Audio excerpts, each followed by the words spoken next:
ఒక వ్యక్తి పదే పదే పదే ఫెయిల్యూర్ అవుతున్నాడు అనుకోండి, 10th క్లాస్ ఫెయిల్ అవుతూనే ఉన్నాడు అనుకోండి. ఆ వ్యక్తి రిజల్ట్స్ వచ్చాయి, రిజల్ట్స్ అనౌన్స్ చేశారు, నెక్స్ట్ డేనే ఒక ఫంక్షన్ ఉంది. ఫెయిల్ అయ్యాడు అనుకోండి, వస్తాడా? ఫంక్షన్కి వెళ్తాడా? ఎందుకు వెళ్ళాడు? మనుషులకు కనపడగానే నువ్వు 10th రాసావు కదా, రిజల్ట్ వచ్చాయి, నేనా ఏమైంది, పాస్ అయింటావులే అని ఎవడన్నా అంటాడని.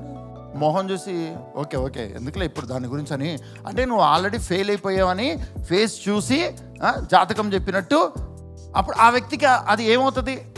దాన్ని ఫేస్ చేయలేక ఆ వ్యక్తి ఎక్కడ ఉంటాడు? కానీ దేవుని వాక్యం ఏం చెప్తుంది? క్రైస్తవుడు లోకానికి ఏమంట? వెలుగు అంటే ఏం చేయాలి?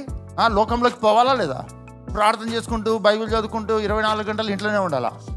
వెలుగైనటువంటి వాడు చీకట్లోకి వెళ్ళినప్పుడే కదా ఆ వెలుగు విలువ అర్థమయ్యేది. కొంతమంది బయటికి వెళ్ళి మనుషులను చూస్తే, ముఖ్యంగా అమ్మాయిలను చూస్తే పాపం చేస్తారని ఇంట్లోనే ఉంటారండి. మెన్స్ సర్వీస్కి వెళ్తారండి, పొరపాటున అమ్మాయిలు అబ్బాయిలు అంటే ఫ్యామిలీస్ వచ్చిన చోటికి వెళ్ళరనమాట.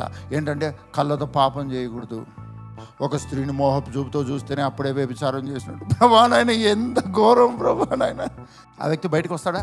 కారణం ఏంటంటే బైబుల్కు లోకానికి మధ్యలో శాండ్విచ్ అయిపోతారండి, నలిగిపోయే పరిస్థితి అండి. మరి ఆ వ్యక్తి పరిస్థితి ఏంటి?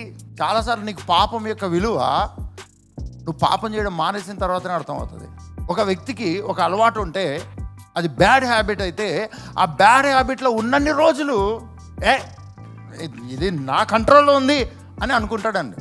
ఒక్కసారి దాన్ని కంట్రోల్ ఉంది కదా లూజ్ చేసి వదిలేయి అంటే మాత్రం అరే రే రే రే రే ఇన్ని రోజులు నేను దీన్ని పట్టుకున్నాను అనుకున్నాను, నేను ఎలుబడి చేస్తున్నాను అనుకున్నాను, కానీ దీన్ని ఇప్పుడు వదిలేయాలి అన్నప్పుడు అది నన్ను పట్టుకొని బలంగా పట్టుకొని ఉంది, ఇంకా నా వల్ల కాదు, ఇది వదిలేయడం నా వల్ల కాదు. పరిశుద్ధాత్మ నీతో ఏం మాట్లాడుతున్నాడంటే, నువ్వు ఇది వరకు ఏ ప్రయాస ఏ భారం అయితే మోసావో సేమ్ అదే ప్రయాస అదే భారం నీకు అర్థమవుతుందా?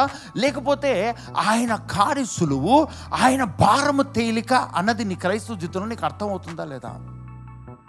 అంటే దాని అర్థం ఏంటంటే, నీవు ఇంతకుముందు మోసిన దానికంటే అధికమైనటువంటి శక్తి సామర్థ్యం కలిగినటువంటిది, మహిమ ప్రభావం కలిగినటువంటిది.